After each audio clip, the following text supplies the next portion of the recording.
The drizzle felt like cold nickels on the back of my neck as I watched the neon yellow citation flutter against my windshield. $70,000 and change. That single piece of paper, taped there by Mrs. Delgado in her lavender raincoat, weighed more than my Purple Heart.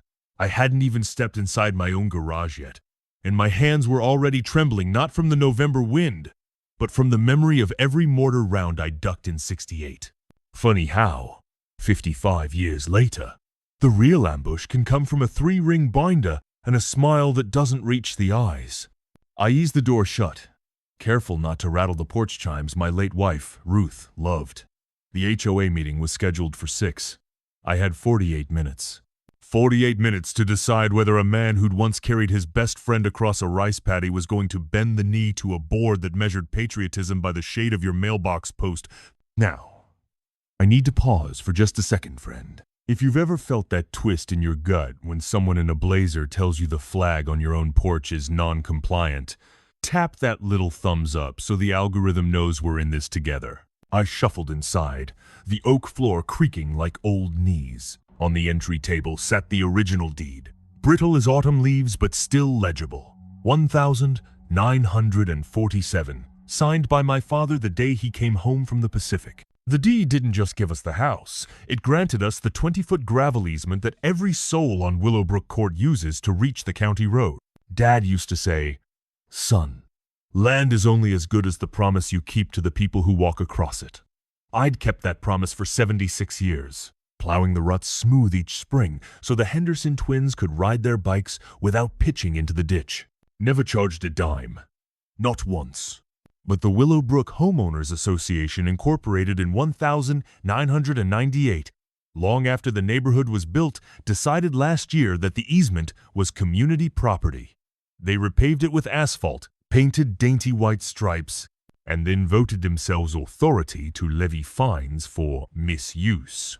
Misuse, in their dictionary, included parking a pickup older than 2010, flying any flag larger than a pillowcase, and my personal favorite, leaving a single garden hose of a Sybil after sunset. I'd laughed the first time Mrs. Delgado rang the bell with her clipboard. I wasn't laughing now.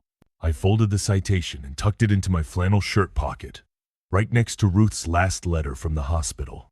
Then I called my neighbor Jerry, a retired JAG officer who still wore his hair high and tight. Jerry arrived with a thermos of chicory coffee and the calm, deliberate voice that once talked a company out of fragging their lieutenant. "Tell me the facts, Hank," he said, settling onto the porch swing. "No war stories yet, just facts." I laid it out. The easement deed, the board's resolution, the escalating fines. Jerry listened the way a good lawyer listens, eyes half closed, nodding only when the rhythm required. "Problem is," he murmured, "they think you're bluffing. They've never seen the original paperwork. They assume the road belongs to the county." "That road," I said, "is mine the way my heartbeat is mine. Dad paid cash for it in '47. County's got a maintenance agreement, not ownership." Jerry took a slow sip of coffee. "Then we serve notice. Quiet, polite, legal, and we do it before they vote to put a lien on your house tonight." He drafted the letter on my kitchen table, each word measured like mortar fire. We addressed it to the board, CC'd the county clerk, and drove ironically down my own road to hand-deliver it at 5:42 p.m. Mrs. Delgado met us at the clubhouse door, her smile tightening when she recognized the envelope. "Oh, Hank, you didn't need to bring counsel," she cooed. "We're all neighbors here." "Neighbors don't levy 70 grand fines without reading the deed first," I replied, voice steady. She took the envelope as though it might bite. Inside, the meeting room smelled of cinnamon potpourri and condescension. 12 folding chairs, 8 already filled with familiar faces. The Hendersons, the Newans, the young couple with the rescue beagles.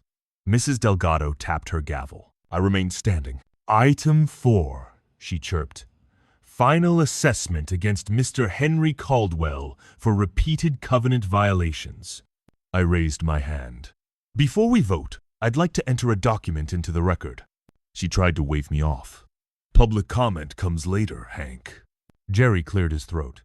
"Madam President, Florida Statute 720.3035 requires you to allow homeowners to present evidence affecting a lien.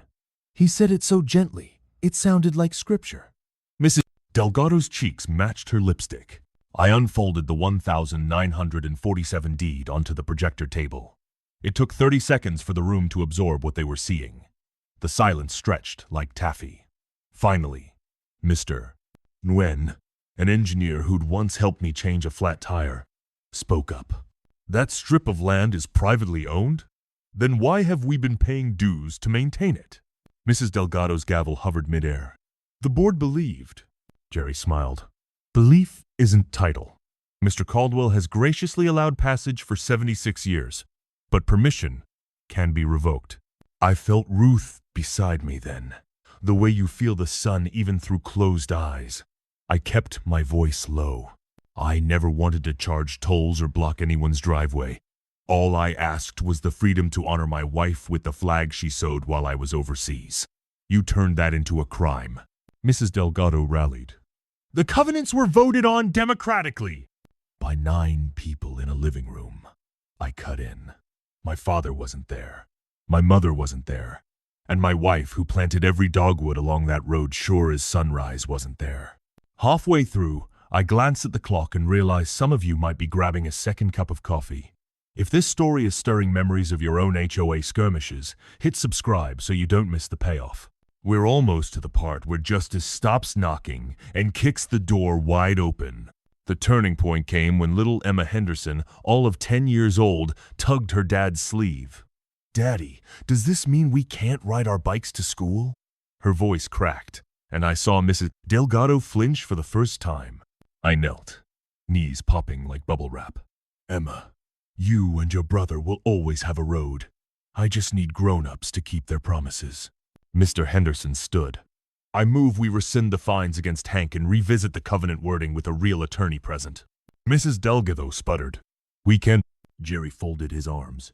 You can, and if you don't, Mr. Caldwell can gate his road tomorrow at noon. County Sheriff will enforce it. The vote was 8-1. Mrs. Delgado's dissent sounded like a balloon losing air.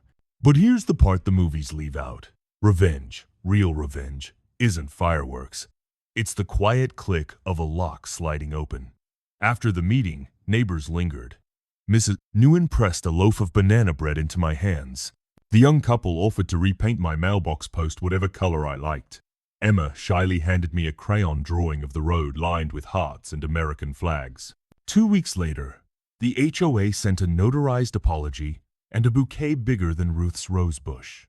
They also paid to install a proper flagpole at the entrance on my property line, not theirs, complete with solar lighting so Old Glory never flies in darkness. They asked if I'd consider leasing the easement back to them for $1 a year. I told them I'd consider it if they spelled